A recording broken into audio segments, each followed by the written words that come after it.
सर्वमङ्गलमाङ्गल्ये शिवे सर्वार्थसाधिके शरण्ये त्र्यम्बके गौरी नारायणे नमोस्तुते।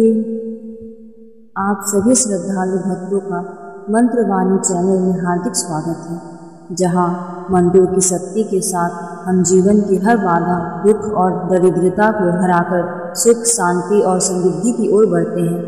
आज हम लेकर आए हैं एक ऐसा चमत्कारी सिद्ध मंत्र जिसके केवल 108 बार जाप से जीवन की सभी बाधाएं दूर होती हैं, धन धान्य और सुख समृद्धि का वास होता है और देवी महालक्ष्मी की कृपा से घर परिवार में सुख, सौभाग्य, संतति और समृद्धि बनी रहती है। यह मंत्र इस प्रकार है। ओम सर्व बाधा विनिर्मुक्तो धन धान्य सुतान्वितः मनुष्यो मत प्रसादेन भविष्यति न संशयः। ओम। इस मंत्र का अर्थ है, मेरी कृपा से मनुष्य सभी बाधाओं से मुक्त होकर धन धान्य और संतान के सुख के साथ जीवन व्यतीत करेगा, इसमें कोई संशय नहीं है। देवी लक्ष्मी स्वयं इस मंत्र में आशे वचन दे रही है कि जो भी श्रद्धा और विश्वास से इस मंत्र का जाप करेगा, उसकी हर विपत्ति, दरिद्रता और कष्ट दूर होंगे और उसके जीवन में अपार धन धान्य, सुख, शांति और परिवार की वृद्धि होगी। इस मंत्र का प्रतिदिन जाप करने से घर में दरिद्रता, रोग, शोक और तंत्र बाधा का नाश होता है। अब हम करेंगे इस मंत्र का 108 बार जाप। आप सभी शांति से बैठ जाएं, आंखें बंद करें और देवी महालक्ष्मी का ध्यान करते हुए मेरे साथ मंत्र का उच्चारण करें। यदि आपके पास माला हो तो उससे 108 बार जाप अवश्य करें। चलिए शुरू करते हैं। सर्व बाधा विनिर्मुक्तो धन धान्य सुतान्वितः मनुष्यो मत प्रसादेन भविष्यति न संशयः। ओम सर्व बाधा विनिर्मुक्तो धन धान्य सुतान्वितः मनुष्यो मत प्रसादेन भविष्यति न संशयः। ओम सर्व बाधा विनिर्मुक्तो धन धान्य सुतान्वितः मनुष्यो मत प्रसादेन भविष्यति न संशयः। ओम सर्व बाधा विनिर्मुक्तो धन धान्य सुतान्वितः मनुष्यो मत प्रसादेन भविष्यति न संशयः। ओम सर्व बाधा विनिर्मुक्तो धन धान्य सुतान्वितः मनुष्यो मत प्रसादेन भविष्यति न संशयः। ओम सर्व बाधा विनिर्मुक्तो धन धान्य सुतान्वितः मनुष्यो मत प्रसादेन भविष्यति न संशयः। ओम सर्व बाधा विनिर्मुक्तो धन धान्य सुतान्वितः मनुष्यो मत प्रसादेन भविष्यति न संशयः। ओम सर्व बाधा विनिर्मुक्तो धन धान्य सुतान्वितः मनुष्यो मत प्रसादेन भविष्यति न संशयः। ओम सर्व बाधा विनिर्मुक्तो धन धान्य सुतान्वितः मनुष्यो मत प्रसादेन भविष्यति न संशयः। ओम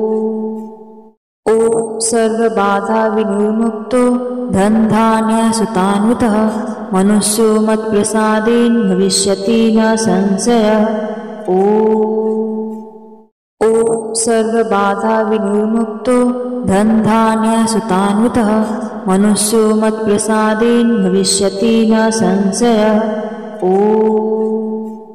ओम सर्व बाधा विनिर्मुक्तो धन धान्य सुतान्वितः मनुष्यो मत प्रसादेन भविष्यति न संशयः। ओम सर्व बाधा विनिर्मुक्तो धन धान्य सुतान्वितः मनुष्यो मत प्रसादेन भविष्यति न संशयः। ओम सर्व बाधा विनिर्मुक्तो धन धान्य सुतान्वितः मनुष्यो मत प्रसादेन भविष्यति न संशयः।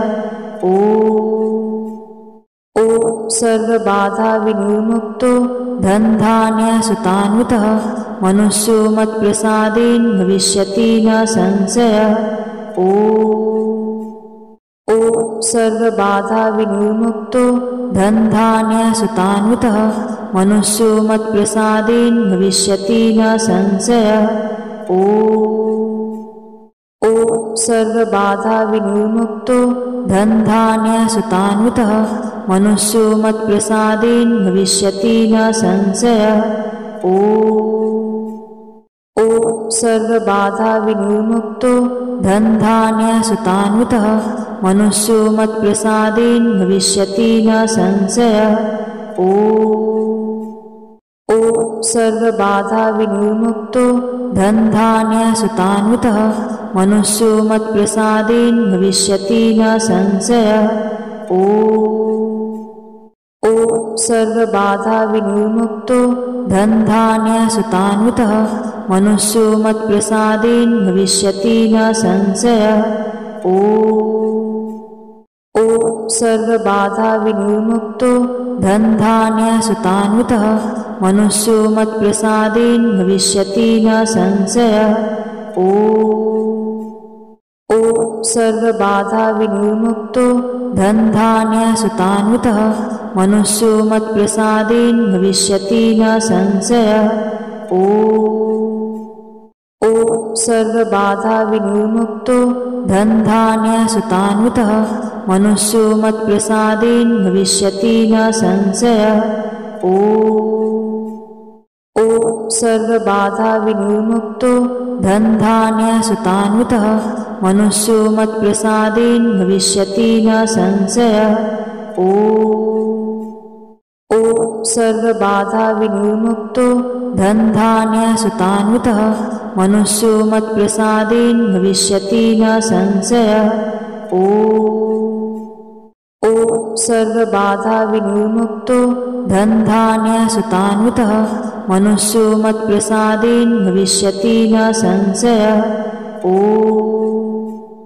ॐ सर्वबाधा विनिर्मुक्तो धनधान्यसुतान्वितः मनुष्यो मत्प्रसादेन भविष्यति न संशयः। ॐ सर्वबाधा विनिर्मुक्तो धनधान्यसुतान्वितः मनुष्यो मत्प्रसादेन भविष्यति न संशयः।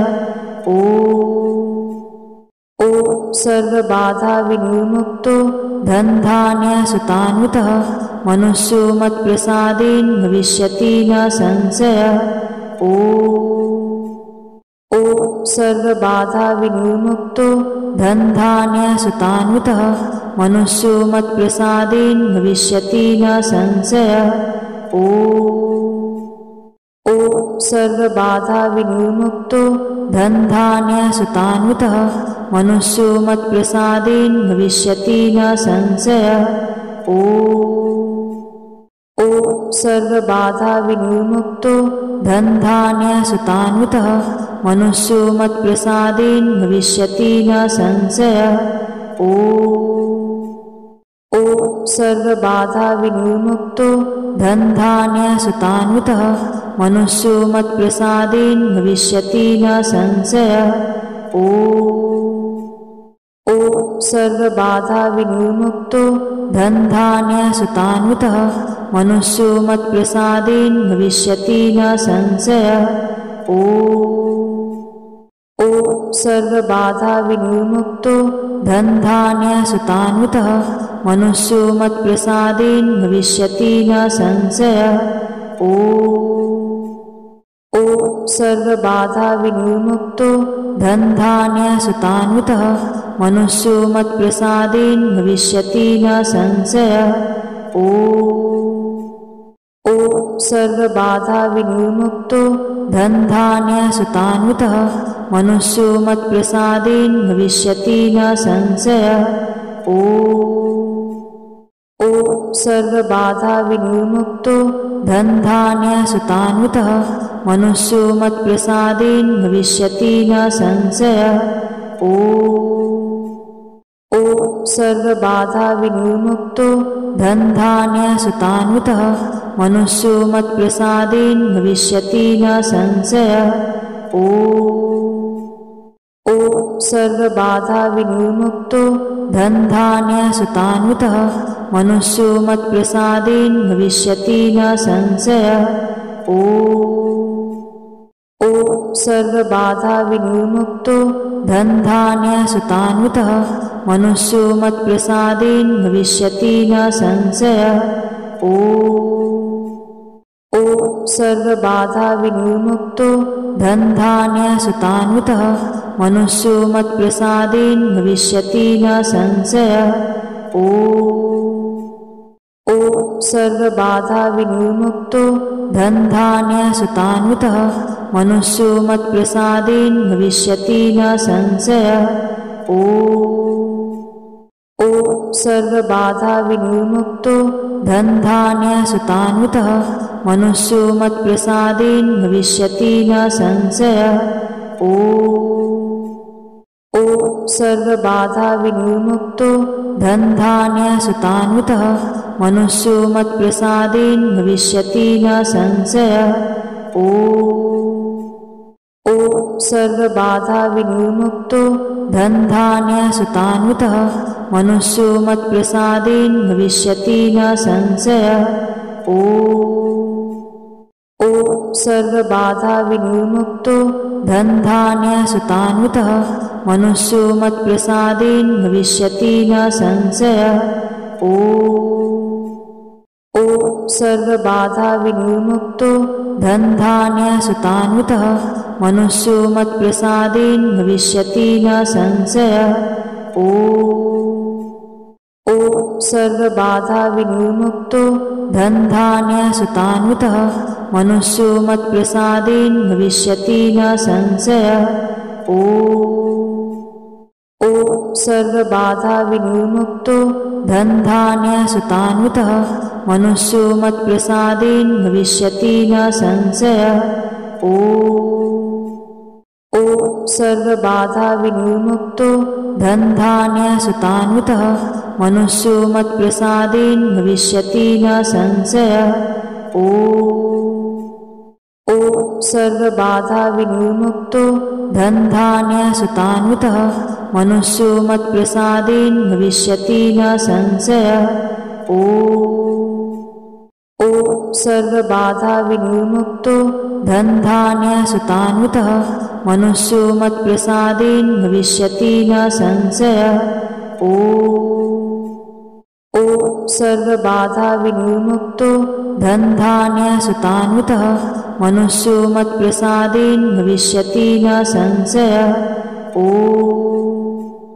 ॐ सर्वबाधा विनिर्मुक्तो धनधान्यसुतान्वितः मनुष्यो मत्प्रसादेन भविष्यति न संशयः। ॐ सर्वबाधा विनिर्मुक्तो धनधान्यसुतान्वितः मनुष्यो मत्प्रसादेन भविष्यति न संशयः। ॐ सर्वबाधा विनिर्मुक्तो धनधान्यसुतान्वितः मनुष्यो मत्प्रसादेन भविष्यति न संशयः। ॐ सर्वबाधा विनिर्मुक्तो धनधान्यसुतान्वितः मनुष्यो मत्प्रसादेन भविष्यति न संशयः। ॐ सर्वबाधा विनिर्मुक्तो धनधान्यसुतान्वितः मनुष्यो मत्प्रसादेन भविष्यति न संशयः। ॐ सर्वबाधा विनिर्मुक्तो धनधान्यसुतान्वितः मनुष्यो मत्प्रसादेन भविष्यति न संशयः। ॐ सर्वबाधा विनिर्मुक्तो धनधान्यसुतान्वितः मनुष्यो मत्प्रसादेन भविष्यति न संशयः। ॐ सर्वबाधा विनिर्मुक्तो धनधान्यसुतान्वितः मनुष्यो मत्प्रसादेन भविष्यति न संशयः। ॐ सर्वबाधा विनिर्मुक्तो धनधान्यसुतान्वितः मनुष्यो मत्प्रसादेन भविष्यति न संशयः। ॐ सर्वबाधा विनिर्मुक्तो धनधान्यसुतान्वितः मनुष्यो मत्प्रसादेन भविष्यति न संशयः। ॐ सर्वबाधा विनिर्मुक्तो धनधान्यसुतान्वितः मनुष्यो मत्प्रसादेन भविष्यति न संशयः। ॐ सर्वबाधा विनिर्मुक्तो धनधान्यसुतान्वितः मनुष्यो मत्प्रसादेन भविष्यति न संशयः। ॐ सर्वबाधा विनिर्मुक्तो धनधान्यसुतान्वितः मनुष्यो मत्प्रसादेन भविष्यति न संशयः। ॐ सर्वबाधा विनिर्मुक्तो धनधान्यसुतान्वितः मनुष्यो मत्प्रसादेन भविष्यति न संशयः। ॐ सर्वबाधा विनिर्मुक्तो धनधान्यसुतान्वितः मनुष्यो मत्प्रसादेन भविष्यति न संशयः। ॐ सर्वबाधा विनिर्मुक्तो धनधान्यसुतान्वितः मनुष्यो मत्प्रसादेन भविष्यति न संशयः। ॐ सर्वबाधा विनिर्मुक्तो धनधान्यसुतान्वितः मनुष्यो मत्प्रसादेन भविष्यति न संशयः। ॐ सर्वबाधा विनिर्मुक्तो धनधान्यसुतान्वितः मनुष्यो मत्प्रसादेन भविष्यति न संशयः। ॐ सर्वबाधा विनिर्मुक्तो धनधान्यसुतान्वितः मनुष्यो मत्प्रसादेन भविष्यति न संशयः।